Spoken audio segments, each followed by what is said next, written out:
இப்பொழுதும் அதனுடைய வார்த்தைக்கு நம்முடைய மனைவி வார்த்தையை கொண்டு வருவாங்க. ஜபத்தோட காத்துருங்க. ஏதாவது விடுபட்டதை அவங்க சொல்லுவாங்க. ஜபத்தோட காத்துரும்.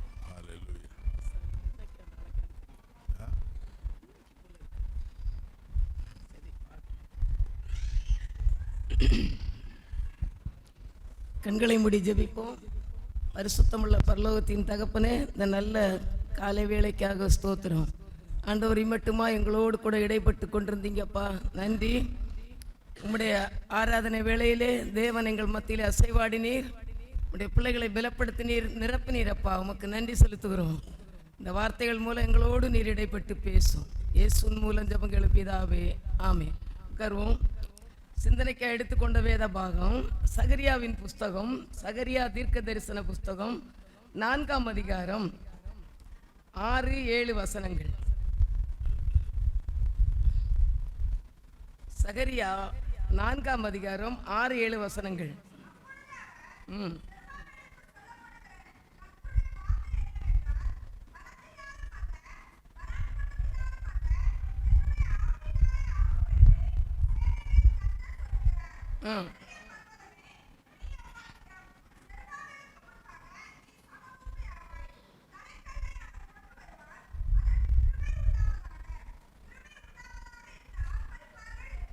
பாருங்களா, இது என்ன, இந்த வசனம் எதை சொல்லுதுன்னா, சகரியா தீர்க்கதரிசி தூங்கிட்டு இருக்கிறாரு.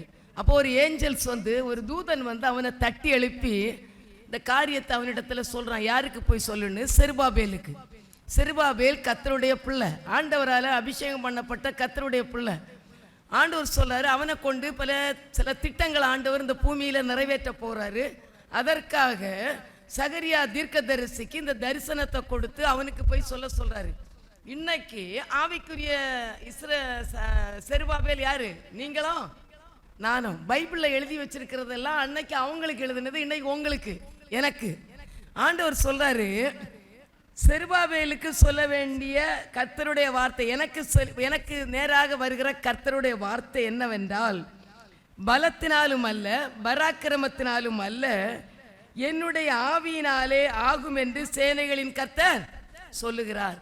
நீங்க உங்க வாழ்க்கையில எந்த ஒரு காரியத்தையும் உங்க பலத்தினாலோ உங்க பராக்கிரமத்தினாலோ நீங்க செய்யவே சொல்லுங்க முடியாது. அதுதான் ஆண்டவர் உங்களுக்கு சொல்றாரு. அவன்கிட்ட சொல்றாரு, அவன் அபிஷேகம் பண்ணப்பட்டவன். ஆண்டவருடைய பிள்ளைகளுக்கு நீங்க உங்க பலத்துல உங்க பணத்துல ஒரு வீடை கட்ட முடியாது. உங்க பராக்கிரமத்துல உங்க வல்லமையில உங்களுடைய சுற்றி இருக்கிற உறவுகளினால உங்களுக்கு இருக்கிற ஜனப்பெருக்கத்தினால உங்களுக்கு வருகிற எதிராளியை நீங்க முறியடிக்க முடியாது. அதான் சொல்றாரு, பலத்தினால முடியாது, பராக்கிரமத்தினால முடியாது, ஆனா என் ஆவியினால எல்லாம் ஆகும்.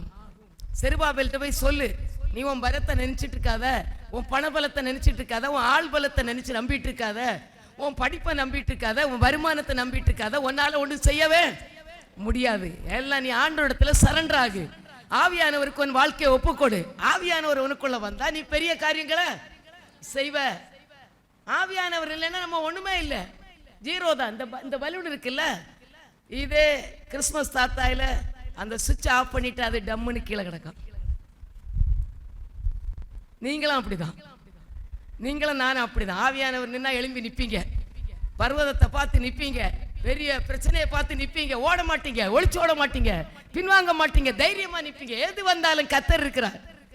ஆவியானவர் உங்களோட இருந்து பேசுவார். இந்த பலூனுக்குள்ள எப்படி ஆவியானவர் இருந்து அவனை நீள் எழுந்து நிக்க அந்த பொம்மையை செஞ்சதோ, அதே தேவ ஆவியானவர் உங்களுக்குள்ள கோழையா இருக்கிற உங்களை, சோம்பேறியா இருக்கிற உங்களை, பலவீனமான உங்களை, ஞானம் இல்லாத உங்களை, படிப்பறிவு இல்லாத உங்களை உயர்ந்த இடத்துல தலை தூங்கி நிக்க செய்கிற வல்லமை உள்ள தெய்வம். எதனால அது வருது? ஆவியானவர் உங்களுக்குள்ள இருக்கும் பொழுது. இல்லைன்னா நம்மள ஒண்ணுமே இல்லை. அதான் ஆவியானவருக்கு இம்பார்ட்டன்ஸ் கொடுக்குற. ஆவியில நிரம்பி ஜெபிங்க, ஜெபிங்க, ஜெபிங்க, அபிஷேகத்துல நிரம்புங்க. பாஸ்டர் நிறைய முக்கியத்துவம் கொடுக்கிறாரு. நீங்க ஆவியானவர் இல்லைன்னா கீழே விழுந்துருவீங்க, ஒண்ணுமே ஜீரோ ஆயிருவீங்க. ஆவியானவருடைய பலத்துல தான் நீங்க ஓட முடியும். ஆவியானவர் இல்லைன்னா நம்ம எல்லாம் பெரிய ஜீரோ. ஆவியானவர் வந்தா பெரிய மலைகளை என்ன செய்ய முடியும்? மிதிக்க முடியும். ஆண்டவர் அதான் சொல்றாரு, அபிஷேகம் பண்ண கட்டாயம் எல்லாரும் கம்பல்சரியா. ஒருவேளை நீங்க இவ்வளவு நாளும் தாண்டி வந்திருப்பீங்க. எல்லாரும் அபிஷேகத்தை பெறணும். ஆண்டவர் ஊத்துறாரு, இலவசமா ஊத்துறாரு. ஜோம் பண்ற வேலையில எல்லாம் நிறைய பேர் அபிஷேகத்தை பெற்றுட்டே இருக்கிறாங்க. ஆண்டோடைய தரிசனத்தை பார்க்கறாங்க. நம்ம இன்னும் இருக்கக்கூடாது. இன்னைக்கு இருக்கிற மனுஷன் நாளைக்கு இல்லை. காலையில் இருக்கிறவன் சாயந்தரம் பூவை போல வாடி போகிற புல்ல போல நம்முடைய வாழ்க்கை இருக்கிறது. நாளைக்கு நீ என்ன செய்வேன்னு உங்களுக்கே தெரியாது. நாளைக்கு நமக்கு என்ன நடக்குன்னு தெரியாது. அந்த நேரங்கள் மனம் கசக்க கூடாது, மனம் நொங்க கூடாது. நம்முடைய சோல் நம்மளை விட்டு பிரியும் பொழுது நல்ல ஒரு ரெஸ்டான இடத்துக்கு, பரிசுத்தமான வெளிச்சமான இடத்துக்கு போனோம். மரண இருள் நெருங்கும் பொழுது தான் சொல்றாரு தாவீது, நான் மரண இருளின் பள்ளத்தாக்கிலே நடந்தாலும், சொல்லுங்க, எனக்கு மரண இருள் பள்ளத்தாக்கு, நான் நடக்கிற இடமே மரணம், இருக்கிற இடத்துல எனக்கு எதிரி, நான் செய்யற வேலையை எனக்கு எந்த நேரம் எனக்கு என்ன நடக்குன்னு தெரியாது, நான் மரணத்துக்குள்ளதான் போறேன், என்னை சுத்தி ஏராளமான எதிரிகள் இருக்கிறாங்க, ஆனாலும் எனக்கு பொல்லாப்புக்கு நான் என்ன செய்ய மாட்டேன். ஏன்? அவருக்குள்ள இருக்கிற அபிஷேகம் அவன் அப்படி பேச வச்சது. உங்களுக்கும் எனக்கு அதே அபிஷேகத்தை தான் கர்த்தர் ஊட்டிட்டு இருக்கிறாரு, சபையில ஊட்டிட்டு இருக்கிறாரு. பெற்றுக்கொள்ளுங்க. ஏன் நீங்க அந்த வந்து ஆண்டோடைய சமூகத்துல வந்து வெறுமையா போனோம்? இது நிரப்புற இடம். இது உங்களுடைய 10 கன்னிகள் இருந்தாங்க இல்ல, 5 பேரு புத்தி உள்ளவங்களா இருந்தாங்க, நிரம்பி இருந்தாங்க. 5 பேர் வந்துட்டு மற்றவங்க எல்லாம் அந்த ஆவியில நிரம்ப எதையோ யோசிச்சுட்டு குழப்பிட்டு ஒன்னும் இல்லாத வெறுமையா போயிட்டு இருப்பாங்க, அங்கேயும் இங்கும் பார்த்துட்டு. 5 பேரு நல்லா நிரம்புறாங்க, ஆண்டவரோட பேசுறாங்க, தங்க வாழ்க்கையை ஆண்டவருக்கு ஒப்பு கொடுத்தாங்க. எப்பொழுது அவங்க தீவட்டி எரிந்து கொண்டே இருந்தது. ஒரு நாள் வந்தது, மணவாளன் வருகிற சத்தம் கேட்டது. 5 பேரு தூங்கிட்டாங்க, 10 பேரும் தூங்குனாங்க. 5 பேர் எழும்புனாங்க, நெருப்பை கொளுத்துறாங்க, தீவட்டிகள் எரிந்தது. 5 பேருடைய தீவட்டிகள் அணைஞ்சது. பக்கத்துல போய் கடன் கேட்கிறாங்க, எங்களுக்கு கொஞ்சம் கொடுங்க. இல்ல இல்ல, எங்க அபிஷேகம் எண்ணெய் விற்குதோ அங்க போங்க. இது எண்ணெய் விற்கிற இடம், எண்ணெய் விற்கிற நேரம். இந்த நேரத்துல நீங்க உங்க எண்ணெய் பாத்திரத்தை நிரப்பாம அப்படியே காலியா வச்சுட்டு வந்துட்டு வெறுமையா போனீங்கன்னா ஒரு நாள் உண்டு. ஆண்டவருடைய கால சத்தம் கேட்கிற ஒரு நாள் வெகு சீக்கிரம். அது யாருக்கு எந்த நேரம் கேட்கணும் யாருக்குமே கேரண்டி இல்லாத உலகத்துல நீங்களும் நானும் வாழ்ந்துட்டு இருக்கிறோம். எந்த நேரத்துல எந்த வீட்டுல கூக்குரல் சத்தம் கேட்கும் என்று உங்களுக்கே தெரியாது. நம்ம கூட ஓடின அநேக பேர் நம்மளோட கூட இல்ல. நம்ம கூட பிரயாணம் பண்ணுறவங்க எத்தனை பேர் நம்மகிட்ட இல்ல. எந்த நேரம் என்ன நடக்குன்னு தெரியாத உலகத்துல நம்ம வாழ்ந்துட்டு இருக்கிறோம்.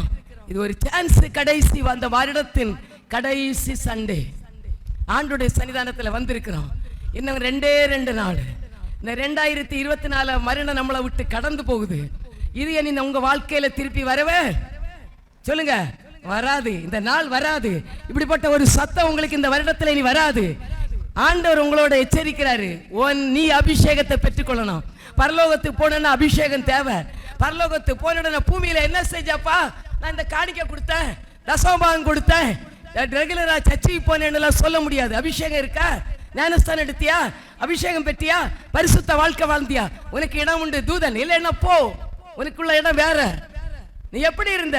ஒருவன் ஜலத்தினாலும் ஆவியினாலும் புறவாவிட்டால் தேவனுடைய ராஜ்யத்தில் சொல்லுங்க பிரவேசிக்க முடியாது. ஆண்டவருடைய ராஜ்யத்துக்கு போனேன்னா பரிசுத்தாவின் அபிஷேகம் தேவை. அததான் சகரியா தீர்க்கதரிசி மூலமா இந்த செருபாபேலுக்கு சொல்ற, நீ இந்த உலகத்துல சர்ச்சை கட்டணும்னு ஆசைப்படுகிற, ஆண்டவருக்கு ஊழியம் செய்யணும்னு ஆசைப்படுகிற, உனக்குள்ள இருக்கிற அபிஷேகம் எங்கே? அதை கொழுந்து விட்டு எரிய பண்ணு. மங்கி எறிகிறதா இருக்கிறதா? பெற்றுக்கொண்டதோட அப்படியா ஸ்டாப் ஆயிட்டு இருக்கிறியா? அதான் வெக்கப்பட்டு அபிஷேகத்தை நீ இழந்து போயிருக்கிறாயா? தேவன் இன்னைக்கு உங்களோட எச்சரித்து பேசுகிறார். பலத்தினாலும் அல்ல, உன் பராக்கிரமம் அல்ல, உன் படிப்பு அல்ல, உன் ஞானம் அல்ல, உன் புத்தி அல்ல, உன் சம்பாத்தியம் அல்ல. பரலோகத்துக்கு போக வேண்டுமானால் உனக்கு அபிஷேகம். இந்த பூமியில கண்களை மூடிடும் பொழுது நீ பரலோகத்துல கண்ணை திறக்க வேண்டுமானால் உனக்குள்ள இருக்கிற அபிஷேகம் நிரம்பி வழிய வேண்டும். அபிஷேகம் கொஞ்சம் இல்லைங்க, கொஞ்சம் இருந்தா வீட்டுல தான் தட்டிட்டு இருக்கு. ஏன் பாஸ்டர் நிறைய பாட்டெல்லாம் பாடி ஆராதிங்க, நிரம்புங்க. எங்க பிராணனை உங்களுக்கு அவ்வளவா கத்தி எல்லாம் வாய திறங்க. புரியுதுங்களா? ஏன் சிங்கம் கரிச்சிக்குது? சிங்கம் எதுக்கு கரிச்சிக்குது? எல்லா மிருகங்களும் பயந்து போய் ஒடுங்கிடும் சிங்கம் கரிச்சிக்கும் பொழுது. ஆங்காங்கே தார்மாரா ஓடுறது ஒண்ணு சிங்கத்திட்ட வந்து விழாம், அதை பிடிச்சு சாப்பிட்டுடும். சர்ச்சில் வந்தா வாயை திறந்து ஜெபிங்க, என்ன ஊத்தன்னு கேளுங்க. நான் சின்ன வயசுல பிரசங்கம் பண்ணும்போது இதே மாதிரி கூட்டங்களுக்கு போகும்போது ஒருத்தர் சொல்லியிருக்கிறாரு, அவர் ரொம்ப நாளா அபிஷேகத்தை கேட்டுட்டே இருந்தாராம், அபிஷேகமே கிடைக்கல, சோர்ந்து போயிட்டாராம். எனக்கு அபிஷேகம் எல்லாருக்கும் கொடுக்குற ஆண்டவரே, எனக்கு மட்டும் நீர் அபிஷேகம் தரலன்னு கிராமத்தில் புளியா மரத்தில் இருந்து புளி உலுக்கிட்டு இருக்கிறாரு. புளியா மரத்துல இருந்து ஒரு கிளைய பிடிச்சு உலுக்கி புளி கீழே விழுது. அப்போ அவருக்கு மனசுல ஒருத்தர் வந்து பேசின மாதிரி இருந்தான், நீ கொஞ்சம் வருஷத்துக்கு முன்னால ஒரு ஏழை பாட்டிகிட்ட போய் டெய்லி போய் கடன் வச்சு இட்லி சாப்பிட்ட இல்ல, அதுக்கு காசை நீ திருப்பி கொடுத்தியா? இவருக்கு மனசுல அது மண்டையில உதிக்கிறான். அப்போ ஆண்டவரே எனக்கு அப்ப எல்லாம் மறந்துட்டேன், தெரியாத ஆண்டவரே, நான் அந்த காசை கொடுப்பேன். அன்னைக்கு பொருத்தனை பண்ணார். புளியா மரத்துல இருந்தே அவருக்கு அபிஷேகம் வந்துச்சு. ஓடினாரு, கடகடன்னு இறங்கினாரு, வீட்டுக்குள்ள போட்டுனாரு, வீடை பூட்டினாரு. பூட்டிட்டு ஆண்டவருக்குள்ள மணிக்கணக்கில் ஜபித்து அபிஷேகத்தில் நிரம்பினாரு. அபிஷேகம் பெற தடை இல்லை, நீங்க விசுவாசித்த ஆண்டவர் சொல்றாரு. அது அந்த காலம். இன்னைக்கு கிருபையின் காலம். மாம்சமான யாவர் மேல் என் ஆவியை சொல்லுங்க. கடைசி நாட்கள், வாசல் அடைபடுகிற நேரம், கடை மூடுகிற நேரத்தில் 2 கஸ்டமர் வருவாங்க. இன்னைக்கு நீ கடை மூடுகிற நேரத்தில் வந்து நிக்கிற. ஆண்டவருடைய எச்சரிப்பின் சத்தம் சீக்கிரத்தில், இதோ சீக்கிரமாய் வருகிறேன். ஆண்டவருடைய வருகையின் காரியங்கள் நடந்து கொண்டே இருக்கிறது. நீங்களும் நானும் இன்னும் அபிஷேகத்தை பெறாம எப்படி பரலோகத்துக்கு போக முடியும்? அவருடைய ரகசிய வருகையில் அவருடைய சத்தம் கேட்காது. 2 பேர் படுத்திருப்பாங்க, ஒருத்தனுக்கு கேட்க ஒருத்தனுக்கு கேட்காது. உன் மனைவிக்கு கேட்கும், புருஷனுக்கு கேட்காது. அவங்க போயிட்டே இருப்பாங்க, நீ தூங்கிட்டே இருப்ப. புருஷனும் மனைவியும் சத்தம் கேட்க, 2 பிள்ளைகள் இருந்தா அவங்களுக்கு கேட்காது, அவங்க தூங்கிட்டே இருப்பாங்க. அப்பா அம்மா போயிடுவாங்க. நீ காலையில பாப்பா அப்பா அம்மா காண பூட்டுன கதவு பூட்டுன்னு இருக்கும். 2 பேர் ஆபீஸ்ல இருந்து வேலை செய்வாங்க. ஒருத்தர் ஏற்றுக்கொள்ளப்படுவா, ஒருத்தர் கைவிடப்படுவா. அதான் இந்த பூமியில நடக்க போகுது. நம்ம அந்த எடுத்துக்கொள்ளப்படுற ஒரு ஆத்மாவா இருக்கணும். அதுக்குதான் உங்களுக்கு இவ்வளவு எச்சரிப்பு, இவ்வளவு போல்ஸ் பண்றது, இவ்வளவு நேரம் ஆராதனையில இருந்து ஜெபம் பண்ணுங்க, ஜெபம் பண்ணுங்க, ஆவியை பெற்றுக்கொள்ளுங்க, பெற்றுக்கொள்ளுங்க. உங்களை யாரும் தூண்ட மாட்டாங்கங்க. ஆண்டவர் உங்களுக்கு இந்த எச்சரிப்பின் சத்தத்தை கொடுத்து செருபாபேல்கிட்ட சொல்றாரு, உன் பலத்தினால, உன் பராக்கிரமத்தினால இந்த உலகம் முழுவதையும் ஆதாயப்படுத்தினாலும் தன் ஜீவனை நஷ்டப்படுத்தினால் லாபம் என்ன? சரியா? ஆண்டவரை ஏற்றுக்கொள்ளலைன்னா பரலோகம் முடியும். அந்த உலகத்தில் நிறைய பேர் நம்ம பைபிள் பிரகாரம் இயேசு கிறிஸ்துவனுடைய இரத்தத்தால பாவங்கள் கழுவப்பட்டு ஞானஸ்தானம் எடுத்து பரிசுத்த ஆவியின் அபிஷேகம் பெறலைன்னா எங்க போக முடியாது? பரலோகம் போக முடியாது. எவ்வளவு நற்கிரியைகள் செய்யலாம், எவ்வளவு மக்கள் எல்லாம் இவர் நல்லவர் நல்லவர்னு புகழலாம், எவ்வளவு பேரும் புகழ் இந்த பூமியில சம்பாதிச்சு வச்சாலும் அது அவங்கள பரலோகத்துக்கு சேர்க்க போட முடியாது. நம்ம செய்கிற நீதியான காரியங்கள், ஆண்டவருக்கு செய்கிற காரியங்கள் உங்களை பின்தொடரும். ஆண்டவர் சொல்றாரு செருபாபேலை பார்த்து, பலத்தினாலும் அல்ல பராக்கிரமத்தினாலும் அல்ல, என்னுடைய ஆவியினாலே எல்லாம் ஆகும்.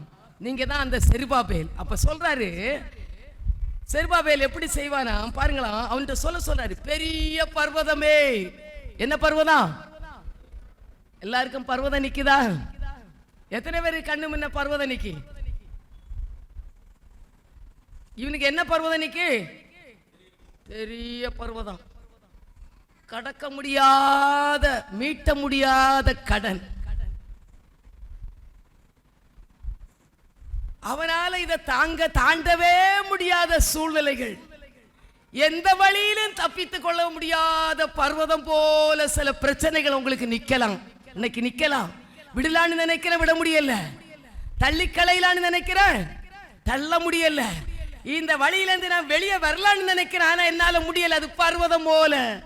நான் தூங்கும் பொழுது அது பர்வதம் போல நிற்கிறது, நான் புசிக்கும் பொழுது பர்வதம் போல நிற்கிறது, நான் ஜெபம் பண்ணும் பொழுது அது எனக்கு முன்னால பர்வதம் போல முன்னால நிற்கிறது.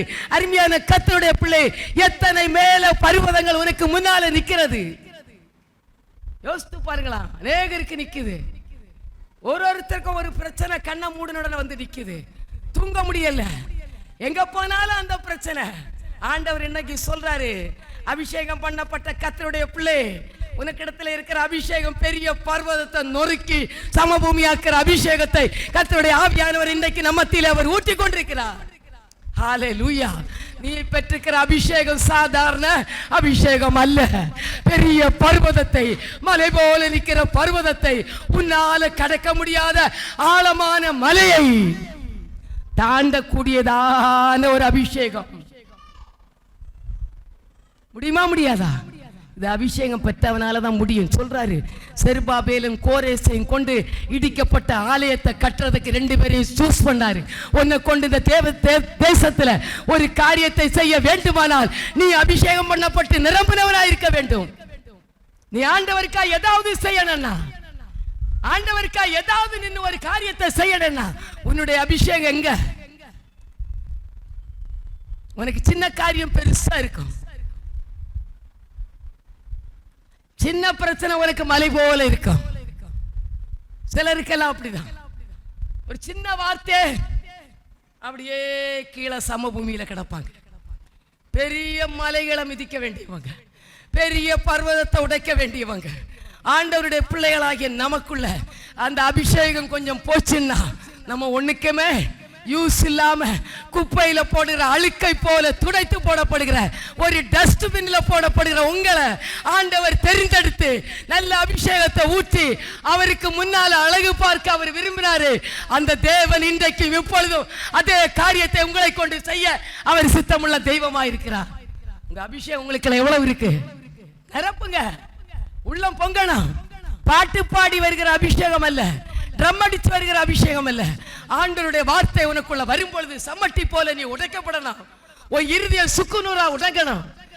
உன்னிடத்தில் இருக்கிற மைண்ட் செட்டப் மாறணும்.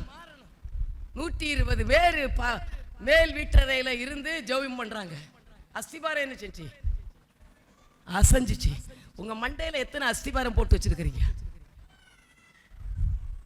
என்ன குறிச்சு கூட நிறைய பேர் அஸ்திபாரம் போட்டு வச்சிருப்பீங்க. நான் என்ன பேசுறேன்னு தெரியல. ஒருத்தரை குறிச்சோம் நிறைய அஸ்திபாரம் மண்டையில இருக்கும். இதெல்லாம் என்னைக்கு போறது? அபிஷேகம் வந்தாதான் அந்த அஸ்திபாரம் உங்களை விட்டு போறோம். நிறைய பேர் புருஷனை குறிச்சு அஸ்திபாரம் போட்டு வச்சிருப்பீங்க. இந்த ஆள் இப்படி பண்ணாரு, அப்படி பண்ணாரு, இப்படி பண்ணாருன்னு. அநேகர் மனைவிகளை குறிச்சு அஸ்திபாரம் போட்டிருப்பீங்க. ஏன் அதெல்லாம் உங்களை விட்டு மலை போகலன்னு தெரியுமா? நினைச்சாலே அந்த கசப்பு விரோதிகள் அவங்க செஞ்ச கெட்ட காரியம் உங்க முன்னால நிக்குது. அவங்க செஞ்ச சின்ன சின்ன காரியங்கள் உங்களுக்கு முன்னால நின்று மலை போல நின்று தேவனுடைய பிரசன்னத்தை உணர விடாதபடி, தேவன் உங்களை கொண்டு செய்ய வேண்டிய திட்டத்தை செய்ய விடாதபடி உங்களை தடுத்து நிறுத்தி கொண்டிருக்கிறது. ஏனென்றால் உங்களுக்குள்ள இருக்கிற அபிஷேகத்தின் வல்லமை குறைந்து போனது. ஹல்லேலூயா. யாரெல்லாம் நிரம்பணும்? உங்கள்கிட்ட இருக்கிற மைண்ட் செட்டப்பை மாத்துங்க. அஸ்திபாரம் உடைக்கட்டு. ஆண்டவர் சொல்றாரு, லூக்கா எழுதின சுவிசேஷம் 11ஆம் அதிகாரம் 23ஆம், மார்க் எழுதின சுவிசேஷம் 11ஆம் அதிகாரம் 22, 23 வசனத்தை படிங்க.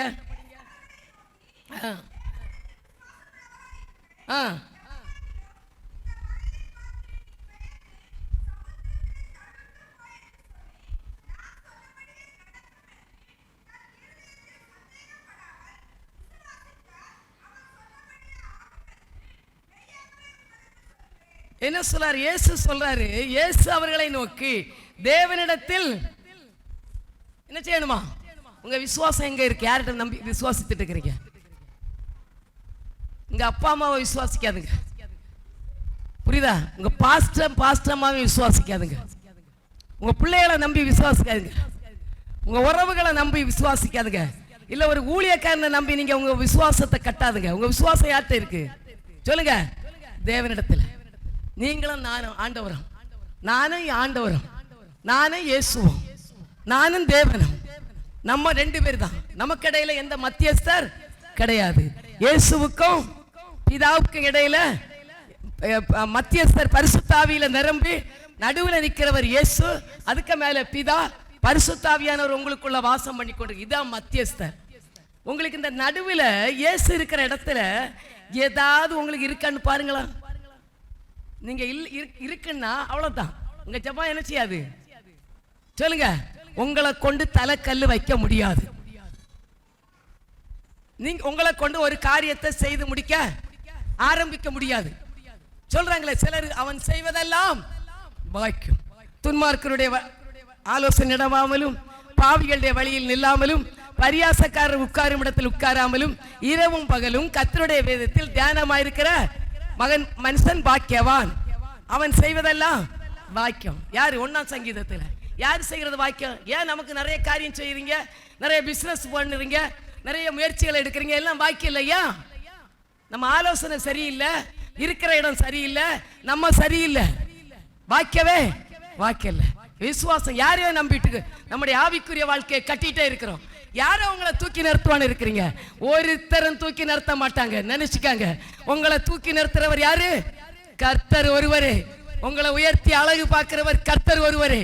எந்த ஊழியக்காரனை உங்களை நிறுத்தி அழகு பார்க்க மாட்டான்.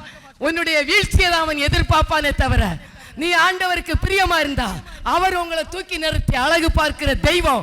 அவருடைய பல்லம் உனக்குள்ள வரும் பொழுது அவர் உன்னை தூக்கி நிறுத்தி உயர்த்தி அழகு பார்த்து உன்னை கொண்டு பெரிய காரியங்களை இந்த பூமியில செய்ய இன்னைக்கு அவருடைய கண்கள் பூமி எங்கும் முலாவருடைய அவருடைய 7 கண்கள்.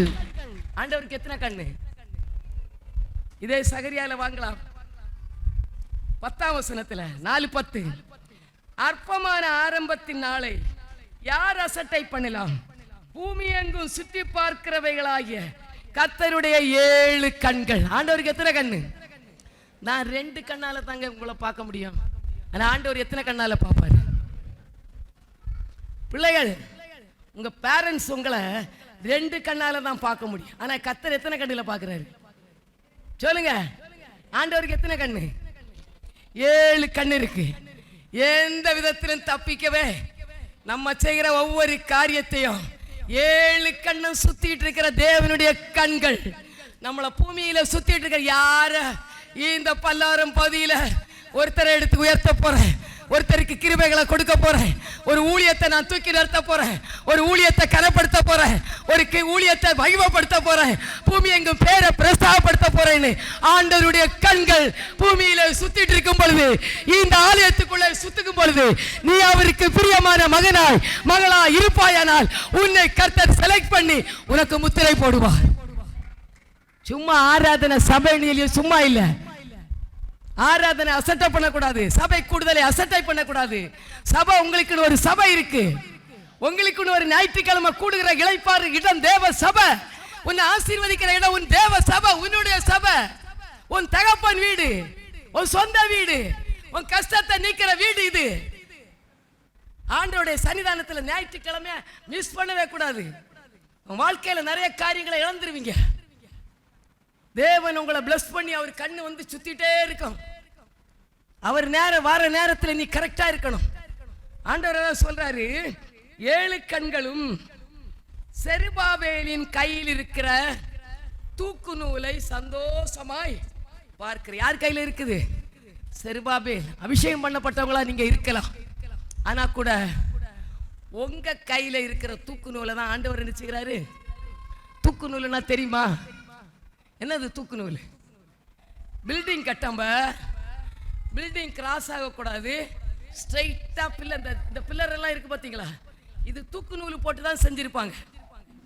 அப்படியே போடும்பொழுது ஸ்கொயர்னா எப்படி தான் இருக்கணும்? 4 சைடும் ஒரே அளவில் இருக்கணும்.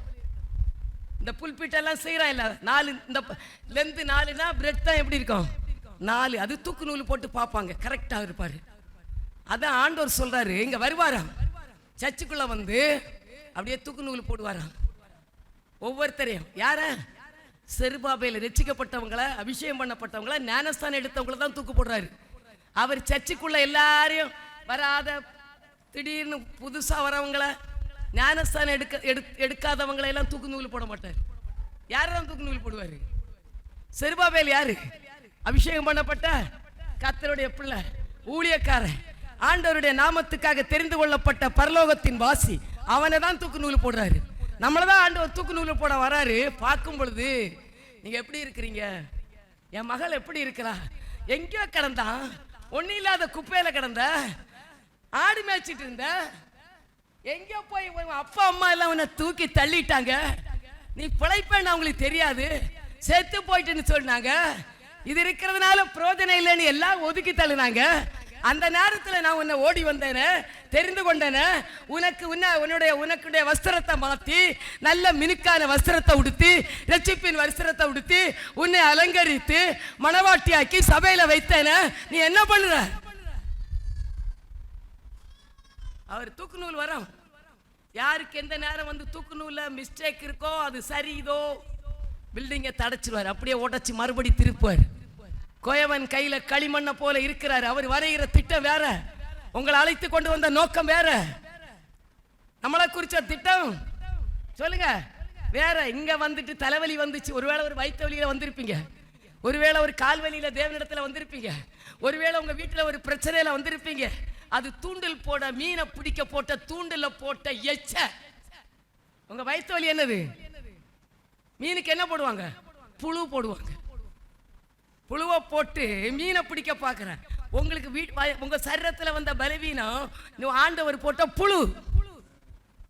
புரிஞ்சுடுங்க. இந்த புழுவை போட்டு மீனை பிடிச்சாரு. உங்களுக்கு சின்ன சின்ன பிரச்சனையை போட்டு இழுத்து கொண்டு வந்தார். எதுக்கு? நீங்க ஆண்டவருக்கு வேணும். இந்த மீன் ஆண்டவருக்கு வேணும். அவருடைய கஷ்டத்தை மாத்தணும். இந்த மீனை வாய் திறந்த ஆண்டவருடைய தேவைகளை இந்த மீன் சந்திக்கும். ஆண்டவருடைய காரியத்தை இந்த மீன் நிறைவேற்றும். அவருக்கு என்ன கொடுக்கணும்? அவருக்கு வரி கொடுக்கணும். இந்த தூண்டலை போடப்பா, பிடிக்கிற மீனை பாரு, அதுக்கு வாயில ஒரு காசு இருக்கும், ஒரு வெள்ளி காசு இருக்கு. அதை எடுத்து என்ன செய்? நமக்கு வேண்டிய வரி தீர்வை கொடு. ஒவ்வொருத்தரையும் அப்படிதான் ஆண்டவர் பிடிச்சாரு. ஆனா அந்த மீன் புழுவை சாப்பிட்டுட்டு மறுபடியும் ஏமாத்தி எங்க ஓடுறது? இழுத்து இழுத்து உள்ள போயிடுது. ஆண்டவர் போட்ட வலையில மாட்டின மீன்கள் ஆண்டவருக்கு பிரயோஜனம் உள்ளவங்களா? சொல்லுங்க, இருக்கணும். அப்ப ஆண்டவர் போட்ட மீனை அப்படியே பாப்பாராம். அப்ப அவருக்கு சந்தோஷம் இருக்கணும். அவங்கள குறிச்சு என்ன இருக்கணும் கடவுளுக்கு? சொல்லுங்க, சந்தோஷம். அவனுக்கு தூக்கு நூலை பார்த்துட்டு பர்ஃபெக்ட் 100% நான் நினைச்ச அளவுல இருக்குது. உங்களை பார்த்து சொல்லணுங்க, என்ன பார்த்து சொல்லணும்? எந்த மனுஷனை உங்களை சொல்லி சர்டிஃபிகேட் கொடுக்கறது வேஸ்ட். நான் கொடுக்கிற சர்டிஃபிகேட் வேஸ்ட். கர்த்தர் உங்களை குறித்து என்ன சொல்வாரு? உள்ளத்தை சிந்திங்க. நீங்க ஆண்டவருக்கு பிரியமா இருக்கிறீங்களா? ஆண்டவருக்கு உண்மையா இருக்கிறீங்களா? உங்க வழிகளில எல்லாம் உங்களை சிந்தித்துக் கொள்ளுங்க. உங்களை உயிர்த்து ஆராய்ந்து சோதிங்க. நீங்க என்ன இல்ல இருக்கிறீங்க? ஆண்டவர் உங்களை பார்த்து சர்டிஃபிகேட் கொடுப்பாரா? Good, excellent. முடியுமா? உங்க வாத்தியார் உங்க நடக்கையை பார்த்து கொடுக்கலாம். ஆனா கர்த்தர் கொடுக்கிறது சூப்பரா, கரெக்டா, பெர்ஃபெக்ட்டா இருக்கும். ஆண்டவர் தான் சொல்றாரு, சரி போய் பாரு. அடுத்த இதுக்கு போயிட்டேன். 7ஆம் வசனத்தை வாங்க. 4:7.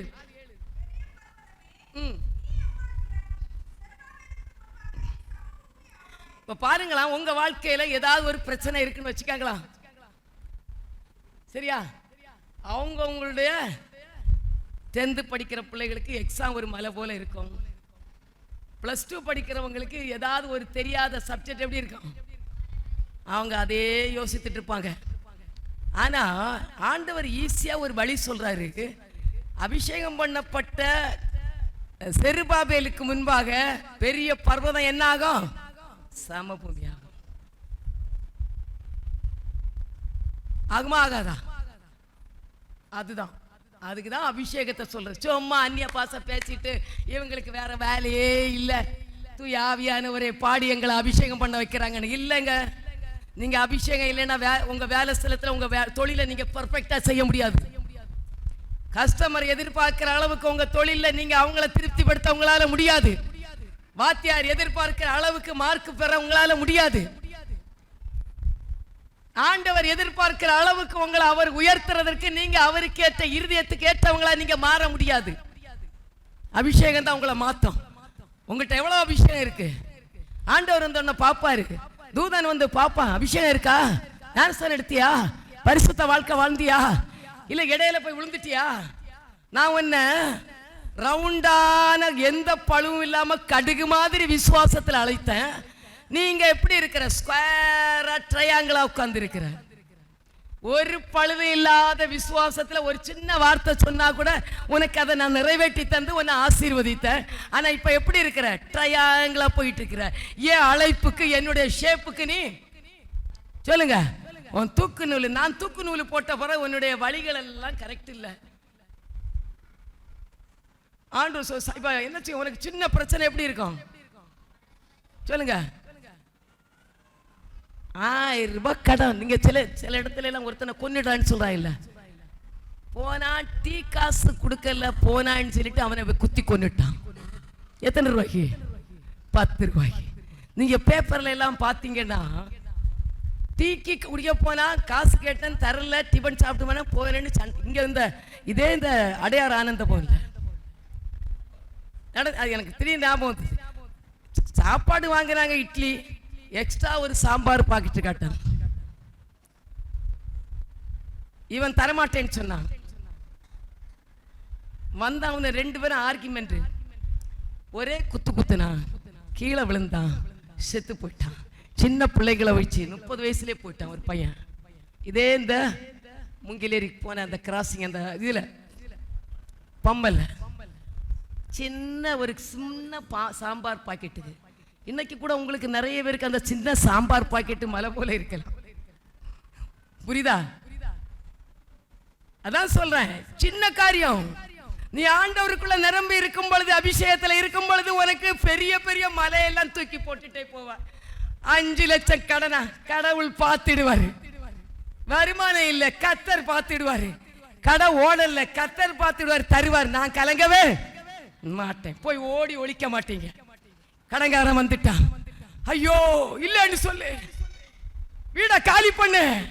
அருமையான கர்த்தருடைய பிள்ளைகளை, எந்த ஆளு வந்தாலும் நீ செருபாபேலுக்கு முன்பாக அபிஷேகம் பண்ணப்பட்ட பிள்ளை, எப்பேற்பட்ட பெரிய பர்வதமா இருந்தாலும் நீ நிற்பாய். நீ சமபூமியாக்கும்படி நீ எழுந்து நிற்பாய். அதுக்குதான் அந்த அபிஷேகம். சும்மா இங்க வந்து அந்நிய பாஷை பேசிட்டு போறதுக்கு மட்டும் இல்ல அபிஷேகம். உன்னுடைய வழிகளில் எல்லாம் அவர் உனக்கு உதவி செய்வார். அபிஷேகம் உன்னை தூக்கி நிறுத்தும். நான் அடிக்கடி சொல்லி இருக்கிறேன், ஒரு அம்மாவை HM Madhavaram corporation higher secondary ஸ்கூல்ல எச்எம், அவங்க ஒரு வேற மதத்திலிருந்து ஆண்டவருக்குள்ள வந்தவங்க. இந்த அம்மா அவங்களுக்கு பொறுக்க முடியாம எல்லா மக்கள்கிட்டையும் இயேசுவை பற்றி சொல்லிடுவாங்க. சுத்தி இருக்கிற மக்களுக்கு எல்லாம் பொறாம. மாதாரன்னாலே அங்க நிறைய ஒரு மாதிரி மற்ற மக்கள் உண்டு, வெறி பிடிச்ச மக்கள். அந்த ஸ்கூல்ல படிக்கிற பிள்ளைகள் எல்லாம் நிறைய ஆண்டவரை ஏத்திட்டுச்சு. போய் கம்ப்ளைண்ட் பண்ணாங்க, சிஇஓட்ட போய் கம்ப்ளைண்ட் பண்ணாங்க. ஏன்னா நான் சர்வீஸ்ல இருக்கும்போது இந்த சர்ச்சை ஆரம்பிக்கும் போதெல்லாம் அவங்க மலைஜபத்துக்கெல்லாம் வந்திருக்கிறாங்க. அப்ப இந்த அம்மா நிறைய பிள்ளைகளை மாத்திட்டாங்கன்னு கம்ப்ளைண்ட் சிஇஓட்ட என்கொயரிக்கு போகுது. எல்லாரும் இந்த அம்மாவை இப்ப சஸ்பெண்ட் பண்ண போறாங்க, ரொம்ப ஓவரா ஏசுன்னு எல்லா பிள்ளைகளையும் மாத்திட்டா, ஜபத்துக்கெல்லாம் விட்டுட்டா அப்படின்னு சொல்லி இவளை சஸ்பெண்ட் பண்ணுவாங்கன்னு எதிராளிகள் பார்த்துட்டு இருக்கிறாங்க. இந்த அம்மா ரூமுக்குள்ள போச்சு, என்னம்மா நீ நிறைய வேற மாத்திரியா, உன்ன மேல கம்ப்ளைண்ட் வந்திருக்குன்னு சிஓ கேட்கிறாரு. இந்த அம்மா அந்நிய பாஷை பேச தொடங்குச்சு. என்ன பேசிச்சு? அவங்களுக்கு தெரிஞ்சது அந்நிய பாஷை. அந்நிய பாஷை பேசி எக்ஸ்பிளைன் பண்ணுது, வியாக்கியானம் பண்ணுது. அவங்க சொல்றதெல்லாம் அந்த சிஓட பிரச்சனை, வீட்டு பிரச்சனை. புரிஞ்சுடுங்க, அந்த சிஓடைய வீட்டு பிரச்சனை இந்த அம்மாவுக்கு அந்நிய பாஷையில வருது. அவங்க யாரையும் பக்கல கத்தரை மட்டும் பார்த்தாங்க. ஆண்டவரே, நீங்க என்ன கொண்டு என்கொயரி கூட்டிட்டு போறீங்க, நான் உங்களை நம்பிதான் நான் போறேன், என்னோட நீங்க என்ன செய்யலாம், பேசணும். எனக்கு என்ன பேசுறேன்னு தெரியல, என் மேல இவ்வளவு பெரிய கம்ப்ளைண்ட், என் வேலை போயிடும், என்ன ஒன்னையும் சஸ்பெண்ட் பண்ணுவாங்க, நான் ஒரு எச்சமா இருக்கிறேன், நான் இப்படி பண்ணனா என்ன இப்படி பண்ணிடுவேன், நான் என்ன பண்ணனேன்னு போனாங்க. அந்நிய பாஷையில பேசினாங்க. ஆண்டவர் டிரான்ஸ்லேஷன் பண்ணாரு. அந்த சிஓடைய பிரச்சனை இவங்க வாயிலிருந்து ஒன்னொன்னா வருது. இந்த ஆளு பார்த்தாரு, இந்த அம்மாக்கு எப்படி என் பிரச்சனை தெரியும், என் குடும்ப பிரச்சனை, என் தனிப்பட்ட பிரச்சனை இந்த அம்மாக்கு எப்படி தெரியும்? கொஞ்சம் கேட்டு எடுத்து அவங்க அந்நிய பாஷையில முடிச்சுட்டு அப்படி நிக்கிறாங்க. போமா, ரொம்ப பார்த்து செய்யமா. என்ன சொன்னாரு? போமா. வெளியே வந்தவங்க என்ன பண்ணாரு? இப்ப ஆர்டர் வரும், ஒண்ணு இவங்களை டிரான்ஸ்பர் பண்ணுவாங்க, இவங்களை இல்லைன்னா சஸ்பெண்ட் பண்ண. ஒரு சஸ்பென்ஸும் வரல. கடவுள் அவங்கள பாதுகாத்தாரு. அவங்க கடைசி வரையிலும் ஊழியம் செஞ்சாங்க அந்த ஸ்கூல்ல இருந்து. பயந்தீங்கன்னா தான் அபிஷேகம் என்னெல்லாம் செய்து தெரியுதா? உங்களை எல்லா இடத்துலையும் கொண்டு அபிஷேகம் உங்களை காத்துக்கொள்ளும். அபிஷேகம் உங்களை எங்கேயும் தூக்கி நிறுத்த, எங்கேயும் நீங்க தலை குனிய மாட்டீங்க. ஏன் அந்த அபிஷேகத்தை நீங்க இம்பார்ட்டன்ஸ் கொடுக்க மாட்டேன்னு சொல்றீங்க? ஆவியில நிரம்புங்க, ஜெபம் பண்ணுங்க, அந்நிய பாஷை பெறுங்க, தீர்க்க தரிசன வரங்களை பெறுங்க, சபையில் உள்ள காரியத்தை உங்களுக்கு வெளிப்படுத்துவாரு, சொப்பனங்களில் உங்களோட பேசுவாரு, தரிசனங்களை கொடுப்பாரு, உங்களுடைய எதிர்காலத்தை குறித்து கர்த்தர் உங்களோட பேசுவாரு. எல்லாரும் ஈக்குவல். ஆண்டவர் பட்சபாதம் உள்ளவர் அல்ல. நீங்க தேவனிடத்துல உட்கார்ந்து கேட்க மாட்டீங்க.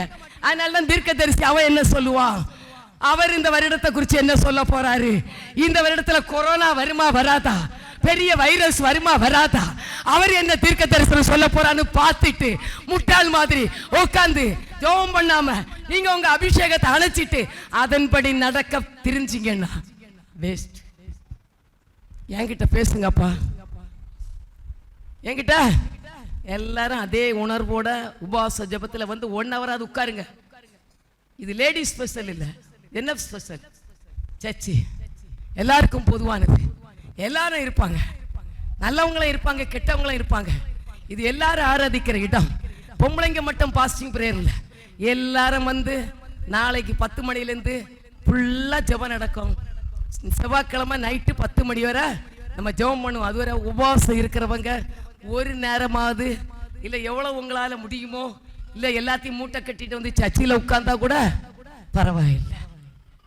கான்சன்ட்ரேஷனா உட்கார்ந்துட்டு ஜெபம் பண்ணிட்டு போனாலும் பரவாயில்ல. ஆண்டவரோட பேச போறீங்க, உங்க பழசையெல்லாம் தூக்கி போட போறீங்க. பழைய பர்வதத்தை எல்லாம் தூக்கி போட்டு விசேஷித்த அபிஷேகத்தால் நிரப்பப்பட்டு எல்லாத்தையும் சமபூமியாக்கி புதிய வருடத்துல ஆண்டவரை தரிசிக்க போறீங்க, ஆண்டவரோடு பேச போறீங்க. ஆண்டவருடைய அபிஷேகத்தை பெற்று அவருக்காக ஆத்துமாக்களை ஆதாயப்படுத்த உங்களை ஒப்பு கொடுங்க. ஆண்டவர் சும்மா உங்களுடைய தலைவலியை போட்டு பிடிச்சது நீங்க அவருக்கு பிரயோஜனமா இருக்கணும். யாரை நான் அனுப்புவேன், என் காரியமாய் யார் போவா? ஒரு சத்தம் கேட்டுச்சான் பரலோகத்துல. ஆண்டவர் பிதாவின் மடியில செல்ல பிள்ளையா இருந்த இயேசு சொன்னாரா, நான் போறேன், நான் போறேன். அப்ப சொல்றாரு பிதா, எப்பா பொல்லாத உலகத்துல போற, உன்னை ஏத்துக்கொள்ள மாட்டாங்க, நீ கன்னியின் வயித்துல தான் போனோம், அந்த பிறப்பை குறிச்சு உன்னை ரொம்ப இழிவா பேசுவாங்க, நீ எல்லாத்தையும் தாங்கணும், கொஞ்ச நாள் நீ மறைஞ்சுதான் இருக்கணும், உனக்கு எல்லா வல்லமையும் தந்திருப்பேன், ஆனா அந்த வல்லமையை நீ எடுத்து யாரையும் மிரட்டவோ யாரையும் பழி வாங்கவோ முடியாது. அடிச்சா வாங்கிடணும், திட்டுனா கேட்டுடணும், எல்லாத்தையும் தாங்க உன்னால முடியுமா? கடைசியில ஒன்ன நீ நிறைய காரியம் செய்வ, உன்னை சாகடிப்பாங்க சிலுவையில வச்சு, கள்ளனை போல ஒரு பாவிய போல உன்னை சிலுவையில அடிப்ப. எல்லாம் ஓகேயா? எல்லாத்துக்கும் ஆண்டவர் ஓகே பண்ணி 100% கொடுத்துட்டாரு. அதனாலதான் இயேசுங்க வந்தாரு அவருடைய காரியத்தை செய்ய. இயேசு என்ன வந்தாரு, எதாவது ஸ்தாபிக்க வந்தாரு. கிறிஸ்டியானிட்டின்னு ஒரு மதத்தை ஸ்தாபிக்க இயேசு வந்தாருன்னா இன்னைக்கு உலகமே கிறிஸ்தவனா இருந்திருப்பான். அந்த வேலையை யார்கிட்ட கொடுத்தாரு சொல்லுங்க? உங்ககிட்டயும் எங்ககிட்டயும். அவருடைய வேலை அவர் செய்யல, அவருக்கு பவர் அவர் கொடுக்கல, அவர் யூஸ் பண்ணியிருந்தாருன்னா சொல்றாருல, சிலுவையில இருந்து இறங்கி வான்னு சொல்லும்போது என்ன சொல்றாரு, நான் இப்ப கூப்பிட்டா லேகியோன் மாதிரி ஆட்கள் வருவாங்க, எல்லாத்தையும் நொறுக்கிட்டு, ஆனா நான் அதை யூஸ் பண்ண மாட்டேன், நான் யூஸ் பண்ண மாட்டேன். என் மக்களுக்கு, நான் தெரிந்து கொள்ளப்பட்ட என் பிள்ளைகளுக்கு, என் பிள்ளைகளுக்கு நான் அந்த சொத்தை வச்சிருக்கிறேன். நான் இன்னைக்கு பட்டினி கிடந்து செத்தா கூட பரவாயில்ல, என் பிள்ளைகளுக்குன்னு ஒரு வீடு வச்சிருக்கேன், அதை நான் என்ன செய்ய மாட்டேன் சொல்லுங்க, விற்கவே மாட்டேன். சொல்றீங்களா சொல்லலையா? ஏசப்பா அவருடைய ஸ்தானத்தை விட்டு கொடுக்கல, அவருடைய பவர் அவருக்கு கொடு. தேவன் பிதா அனுப்பின காரியத்தை அப்படியே கரெக்டா வச்சுட்டாரு. நம்ம எல்லாம் ஒரு மண்ணுக்காக மாணிக்கத்தை விட்டிட மாட்டேன், வெறும் மண்ணுக்காக மாணிக்கத்தை விட்டிட மாட்டேன். இன்னைக்கு ஒரு பொண்ணுக்காக மாணிக்கத்தை விட்டுறாங்க, விடுறாங்களா இல்லையா? பொண்ணுக்காக விட்டுறாங்க, ஒரு வேலைக்காக மாணிக்கத்தை விட்டுறாங்க, சின்ன சின்ன காரியங்களுக்காக மாணிக்கத்தை. ஆனா பாடுறது மட்டும், மண்ணுக்காக மாணிக்கத்தை விட்டிட மாட்டேன். எல்லாம் விட்டிட ரெடி ஆகணும். எது வந்தாலும், என்ன நடந்தாலும், யார் கைவிட்டாலும் உண்மையே பின்தொடர்வேன். உண்மையே நம்பி இருக்கிறப்பா, எனக்கு நீங்க தான், உங்களை விட்டா எனக்கு யாருமே இல்ல. நீங்க அப்படி உள்ள உறுதியான இருதயம் உள்ளவங்களை தான் கர்த்தர் தேடுகிறார். அவருக்கு இந்த வளைஞ்சான் குளஞ்சான் பின்னால பேசுறது, மறைச்சு பேசுறது, குத்தி பேசுறவங்க, ஸ்ட்ரைட்டா பேசாம குனிஞ்சு பேசுறது, இதெல்லாம் அவருக்கு பிடிக்கவே சொல்லுங்க, பிடிக்காது. ஸ்ட்ரைட், நேர நிக்கணும், நேர பேசணும், நிமிர்ந்த நட, நிமிர்ந்த தோளு, நேர் பார்வை. ஒரு நல்ல குட் ஸ்பீக்கருக்கு அடையாளம் தானே நிமிர்ந்த தோளு, நேர் பார்வை. இதெல்லாம் ஒவ்வொருத்தருக்கும் தேவை. பொம்பளை பிள்ளைகளா இருந்தாலும் சரி, சொல்லுங்க, ஆம்பளை பிள்ளைகளுக்கும் யாரோடும் நிமிர்ந்து ஸ்ட்ரைட்டா பேசணும், தப்பே இல்லை. ஆப்போசிட் செக்ஸ்ல பேசினாலும் சரி, உங்களுடைய நடைகள் எல்லாம் எப்படி இருக்கணும், கரெக்டா இருக்கணும். ஆண்டவர் அந்த தூக்கு நூலை பார்ப்பாரு. மனுஷன் பார்க்கலாம் வித்தியாசமா, ஆனா தேவன் தூக்கு நூலை பார்க்க நீ பெர்ஃபெக்ட்டா.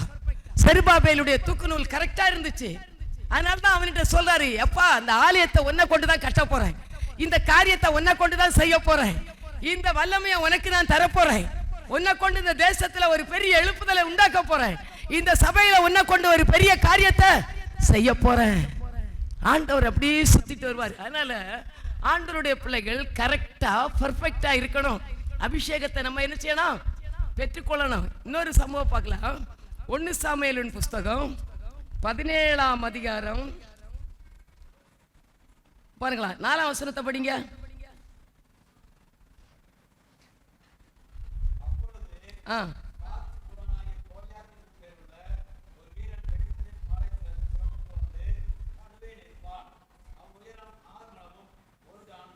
எட்டாம் வசனத்தை படிங்க.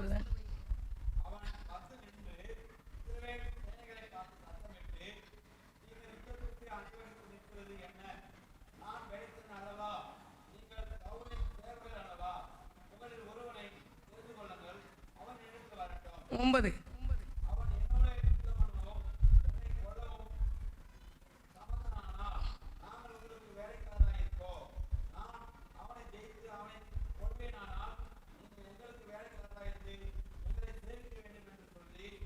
அப்புறம் பாருங்களேன், இப்படி வந்து சொல்லுவான ஒரு பெரிய கோலியாத்து இஸ்ரேல் மக்கள்கிட்ட வந்து பெலிஸ்தன் வந்து அங்கதான் சவுல் ராஜா அபிஷேகம் பண்ணப்பட்டு வச்சிருக்கிறாரு. புரியுதா? அவர் தூக்கு நூல் கொஞ்சம் மட்டப்பலகை சரியில்லை. யாருடைய மட்டப்பலகை சரியில்லை சொல்லுங்க? ஆண்டவர் இஸ்ரவேல்ல முதல் ராஜா யாரு சொல்லுங்க? சவுல். ஃபர்ஸ்ட் ராஜா சவுல். ஆண்டவர் சாமுவேல் தீர்க்கதரிசியை கொண்டு கழுதையை தேடி போனவன, அவன் போனது கழுதையை தேடி போனா. சின்ன கோத்திரம், சின்ன குடும்பம், ஆனா நல்ல ஹைட்டா இருந்தான், பர்சனாலிட்டியா இருந்தான். ஆண்டவர் அவனை பார்த்து இஸ்ரவேல் மேல அவனுக்கு அபிஷேகத்தை கொடுத்து அவனை தலைவனா செலக்ட் பண்ணி கொண்டு வந்தாரு. இவனுக்குள்ள ஒரு காரியம் வந்து இவனுடைய அபிஷேகம் போயிடுச்சு. புரியுதா? அவன் என்ன பண்ணான்? 11ஆம் வசனத்துல, சவுலும் இஸ்ரவேல் அனைவரும் அந்த பெலிஸ்தனுடைய வார்த்தைகளை கேட்டு கலங்கி மிகவும். உங்ககிட்ட அபிஷேகம் இல்லைன்னா போய் பயந்து ஒதுங்கிடுவீங்க. சின்ன சின்ன பர்வதம் எல்லாம் உங்களால என்ன செய்ய முடியாது, நிக்கவே. கோலியாத்து மாதிரி உள்ள பிரச்சனைகளை உங்களால சமாளிக்க முடியாது. உங்க புள்ள ஒரு தப்பு பண்ணிட்டான்னு உங்க வாத்தியார் சொன்னா உங்களால சகிக்க முடியாது. உங்க புள்ள உங்களுக்கு பிரியமில்லாத ஒரு காரியத்தை சொன்னா எத்தனையோ பேரண்ட்ஸ் சூசைட் பண்ணிட்டு போறாங்க. பொண்ணு அவங்களுக்கு விரும்ப காரியத்தை செய்யலைன்னா அவங்க சூசைட் பண்றாங்க. ஏன்? அவங்களால நிக்க முடியல. என்ன வந்தாலும் ஆண்டவருக்காக நிற்பேன். பெரிய பர்வதமே, எது வந்தாலும் நான் ஆண்டவருக்காக தான். என்னுடைய ஜீவன் ஒரு வாழ்க்கை அது கர்த்தருக்காக, ஒரு ஜீவன் அது தேவனுக்காக வைராக்கியத்தோட நிக்கணும். அதுதான் ஆண்டவர் தேடிட்டே இருக்கிறாரு. அதுதான் சவுலுக்குள்ள தாவீதுக்குள்ளாக உள்ளப்பட்ட அபிஷேகம். ஆடு மேய்ச்சவனுக்குள்ள அவ்வளவு பெரிய அபிஷேகத்தை உண்டாக்கி அவன் பேசுறான். பாருங்களா, இதுல 17ஆம் அதிகாரம் 43ஆம் வசனம். பெலிஸ்தன் தாவீதை பார்த்து, நீ தடிகளோட என்னிடத்தில் வர நான் நாயா என்று சொல்லி அவன் தன் தேவர்களை கொண்டு தாவீதை சபித்தான். இந்த சின்ன பையன், ஆடு மேய்ச்சிட்டு இருந்த பையன், எதேச்சியா அங்க யுத்த களத்துக்கு போனான். அவன் பேசுறான் பாரு, தாவீதை சபிக்கிறேன். என்னடா நீ நாயா, என்ன அடிக்க தடி கொண்டு வந்துட்ட? இவ்வளோ பெரிய கோலியாத்து, இவ்வளோ பெரிய உருவம், பர்சனாலிட்டி, இவ்வளோ பெரிய ரவுடி, எல்லாரும் என்ன பார்த்து உன் தலை வணங்கிட்டு போறான்.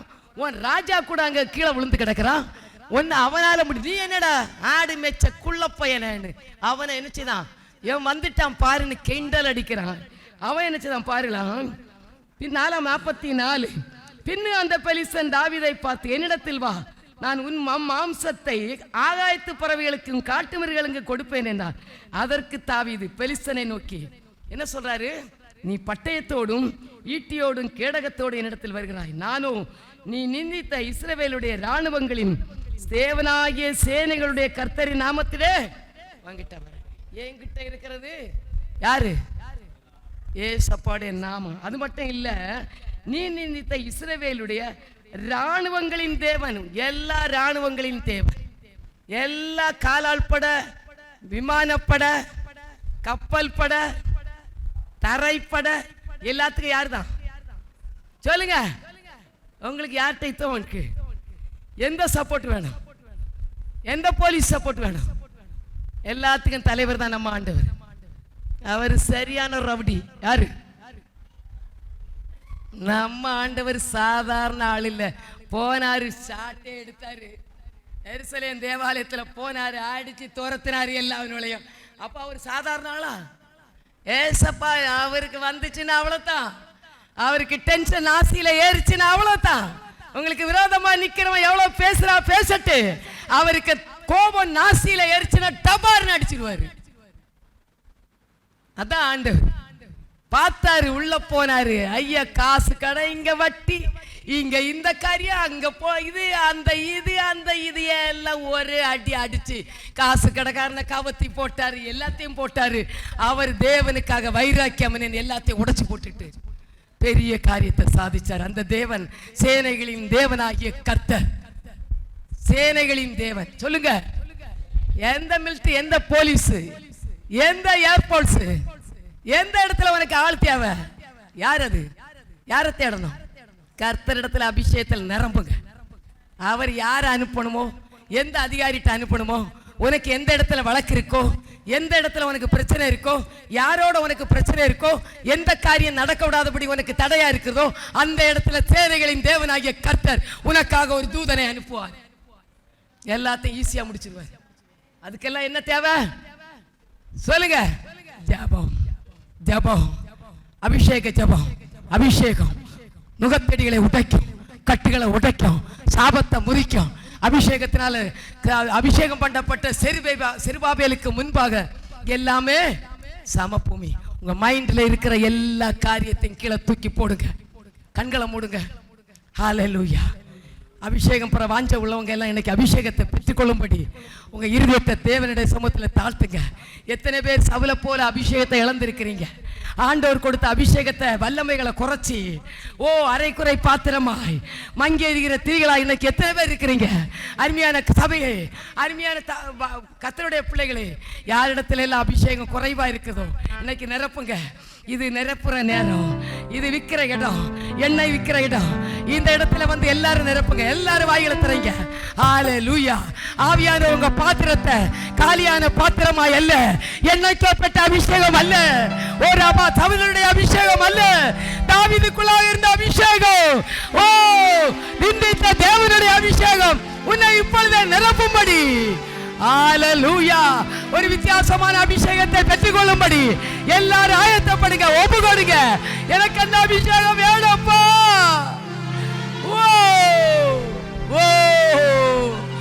அப்பா, நான் சின்ன பிரச்சனையை பார்த்து சோர்ந்து போகிறேனே.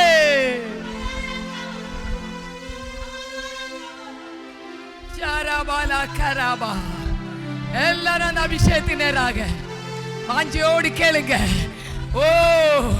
ஹல்லேலூயா. வாயை விரிவாய் தர, உன் வாயை விரிவாய் தர நான் நிரப்புவேன் சொல்லி கர்த்தர் சொல்லுகிறார்.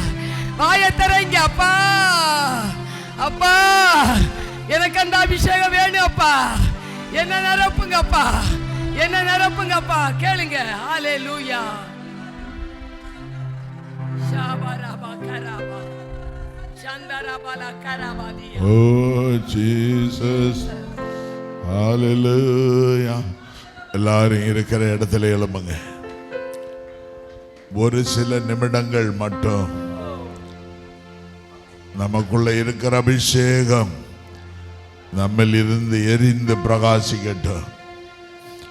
நமக்கு முன்பதாய் ஒருவேளை உன்னுடைய பிரச்சனையானது பெரிய பர்வதம் போல் உனக்கு முன்னதாக இருக்கலாம். ஆண்டவரே, இந்த பெரிய பிரச்சனையை நான் எப்படி தாண்டுவேன்? எப்படி இதை முறியடித்து ஜெயிப்பேன்? எப்படி இந்த காரியத்தை ஜெயமாய் பெற்றுக்கொள்ள முடியும் என்று கவலையோடு இருப்பாய். தேவ சமூகத்தில் ஒப்பு கொடுத்து உனக்கு முன்பதாக இந்த பிரச்சனையை கொண்டு வாங்க.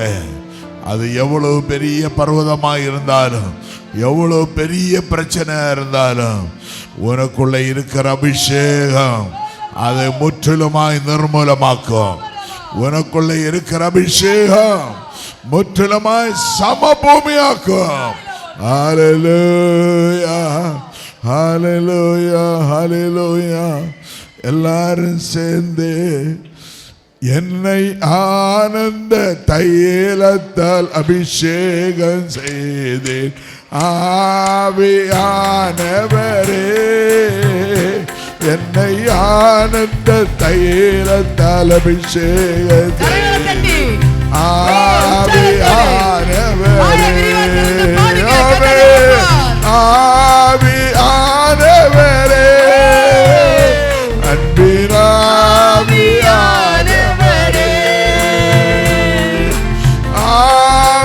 ஆவியானவரே, அன்பினாவியானவரே, என்னை ஆனந்த தைலத்தால் அபிஷேகம் செய்தேன் ஆவியானவரே, என்னை ஆனந்த தைலத்தால் அபிஷேகம் செய்தேன் ஆவியானவரே, தூய ஆவியே, அன்பினாவியே, துணையாளரே, தெற்றம் தெய்வமே, ஊற்று தண்ணீரே, உள்ளம் ஏங்குதையா, நீ வரவேணும் நல்லவரே, வல்லவரே, வரவேணும் நல்லவரே, வல்லவரே, தூய ஆவியே, அன்பினாவியே, துணையாளரே, என்றும் தெய்வமே, ஊற்று தண்ணீரே, உள்ளம் ஏங்குதையா, நீர் வரவேணும் நல்லவரே, வல்லவரே, வரவேணும் நல்லவரே, வல்லவரே, வல்லமை உண்டு உண்டு, அற்புத வல்லமை இயேசுவே, ஆமென். ஓ அபிஷேகம் நுகத்தடிகளை முறிக்கட்டும். அபிஷேகம் பெரிய பர்வதமே, நீ ஒண்ணு இல்லாம போவாய். ஹல்லேலூயா. ஓரா பல பல பல பல பல பல பல பல தூர பல பல பல பல பல பல தூர பல பல சமதல ஹதல பல பல ஓரா பல பல பல பல. ஹல்லேலூயா, ஹல்லேலூயா, ஹல்லேலூயா, ஹல்லேலூயா. ஓரா பல பல பல பல பல பல பல பல பல பல பல பல பல ஓரா பல பல பல பல பல பல பல. ஹல்லேலூயா. எல்லாரும் சேர்ந்து சொல்லுங்க, விசுவாசத்தோடு சொல்லுங்க. பெரிய பர்வதமான பொல்லாத போராட்டமே, போராட்டமான பர்வதமே, இயேசுவின் நாமத்தில் நீ சமபூமியாவா. இயேசுவின் நாமத்தில் நீ சமபூமியாக. இயேசுவின் நாமத்தில் நீ சமபூமியாக. எனக்கு முன்னால நீ மேன்மை பாராட்டாத. போராட்டத்தின் ஆவிய, போராட்டத்தின் ஆவிய, பெரிய பர்வதம் போல் நின்று கொண்டிருக்கிற பொல்லாத போராட்டத்தின் ஆவிய, இயேசுவின் நாமத்தில், இயேசுவின் நாமத்தில் நீ ஒண்ணு இல்லாம சமபூமியாவ, ஒண்ணு இல்லாம போ. எனக்குள்ள இருக்கிற அபிஷேகம் உன்னை முற்றிலுமாய் நிர்மூலமாக்கும். ஹல்லேலூயா, ஹல்லேலூயா. ரெண்டு கரங்களை உயர்த்தி சொல்லுங்க, இயேசுவின் நாமத்தில் நான் ஜெயம் பெற்று எழும்பினேன். நான் ஜெயம் பெற்று எழும்பினேன். என் குடும்பத்துக்கு விரோதமான பொல்லாத ஆவியே, பெரிய பர்வதமே, நீ சாமமுமையாவாய். ஹல்லேலூயா, ஹல்லேலூயா, ஹல்லேலூயா, ஹல்லேலூயா, ஹல்லேலூயா. ஸ்தோத்திரம். ஜெபம் பண்ணுவோம். பரிசுத்தமுள்ள ஆண்டவரே, இந்த ஆசீர்வாதமான வேலைக்காய் நன்றி செலுத்துகிறோம். ஆண்டவரே, செருபாபேலை பார்த்து சொன்னேன், செருபாபேலே, உன் பலத்தினாலேயோ பராக்கிரமத்தினாலேயோ நீ ஒன்றுமே சாதிக்க முடியாது, ஆனால் என் ஆவியினால் எல்லாமே சாதிப்பாய் என்று சொல்லி, ஏ பெரிய பர்வதமே, செருபாபேலுக்கு முன்பதாய் நிற்கிற பர்வதமே, நீ சமபூமியாவாய் என்று சொல்லி, அந்த வார்த்தையின்படி சபை மக்களுக்கு விரோதமாய் நிற்கிற, சபைக்கு விரோதமாய் நிற்கிற, ஊழியக்காலாய் எங்களுக்கு விரோதமாய் நிற்கிற பெரிய பர்வதமான சோதனைகள் முற்றிலுமா சமபூமி ஆகட்டும், இயேசுவின் நாமத்தில் உடைஞ்சு போகட்டும். நாங்கள் ஜெயம் பெற்று எழும்பி சமாதானத்தோடு வாழ கிருபை செய்தருள வேண்டும் என்று இயேசுவின் நாமத்தில் கேட்கிறோம் நல்ல பிதாவே. என் ஆத்துமாவே கர்த்தரை ஸ்தோத்திரி, என் முள்ளுள்ளவரிடம் சாமத்தை ஸ்தோத்திரி. என் ஆத்துமாவே கர்த்தர் செய்த சகல வாரங்களையும் மறவாதே. ஆமேன். அல்லேலூயா, அல்லேலூயா, அல்லேலூயா.